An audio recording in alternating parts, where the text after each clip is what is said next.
नमस्कार सर्वांना. तर आज आपण घरगुती पद्धतीने पनीर टिक्का मसाला कसे बनवायचं हे बघणार आहोत. आणि स्पेशली ही भाजी सर्वांच्या घरी बनवली जाते, कारण की ही सर्वांची फेवरेट भाजी असते.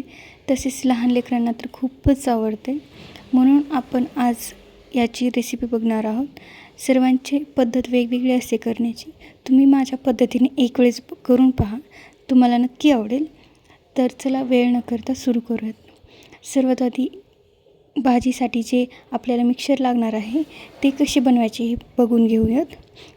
पहिले एक कढई घेऊन त्यामध्ये तेल ॲड करावे व नंतर त्यामध्ये लसूण अद्रक हे ॲड करून त्याला व्यवस्थित तळून घ्यावे व नंतर त्यामध्ये बारीक चिरलेला कांदा किंवा मीडियम साईजचा पण कांदा चिरलेला असेल तर चालेल, त्याला व्यवस्थित भाजून घ्यावे व नंतर ते व्यवस्थित भाजले की त्यामध्ये बदाम आणि काजू ॲड करून त्याला व्यवस्थित भाजून घ्यायचं आहे व नंतर त्यामध्ये टमाटरचे काप करून ते पण व्यवस्थित भाजून घ्यायचं आहे व नंतर शेवटी त्यामध्ये शहाजिरे व दालचिनी ॲड करावे व आपले हे मिक्सर व्यवस्थित भाजून घ्यावे व त्याला थंड होण्यास ठेवावे.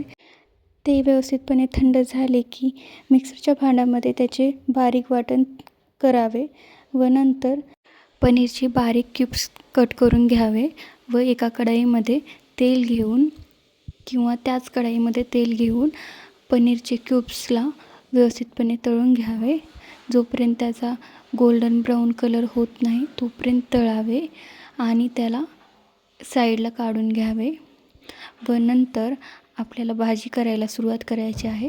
तर एका कढईमध्ये 4 चम्मच तेल घ्यावे व नंतर त्यामध्ये लसूण अद्रकचं पेस्ट ॲड करून त्याला व्यवस्थित मिक्स करून घ्यावे व नंतर त्यामध्ये आपल्याला दालचिनी टाकायचं आहे.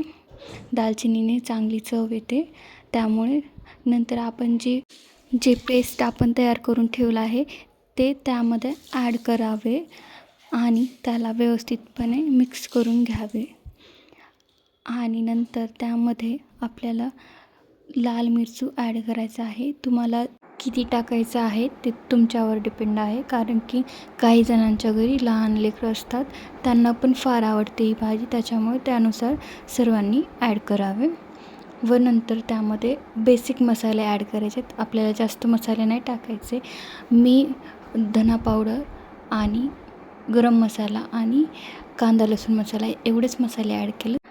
बरेच जण ते बाहेर विकत भेटणारं पनीर टिक्का मसाल्याचं पॉकेट आणून ते यामध्ये ॲड करतात.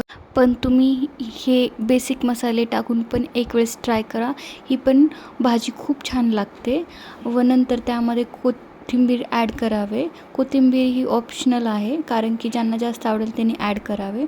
नंतर त्या पूर्ण मिश्रणाला व्यवस्थित फिरवून घ्यावे, कारण की जोपर्यंत त्याला तेल सुटत नाही तोपर्यंत गरगरगर फिरवावे, कारण की नाही फिरवलं तर ते खाली पातेल्याला चिटकून बसते व नंतर जेव्हा त्याला तेल सुटेल तेव्हा त्यामध्ये मटर ॲड करावे व त्यालाही व्यवस्थितपणे मिक्स करून घ्यावे.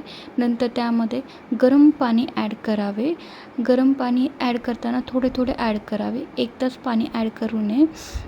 हे व्यवस्थित ॲड झाल्यानंतर त्याला व्यवस्थित मिक्स करून त्यामध्ये कोथिंबीर आणि मीठ ॲड करून घ्यावे आणि त्याला फुल गॅसवरती शिजवण्यास ठेवावे.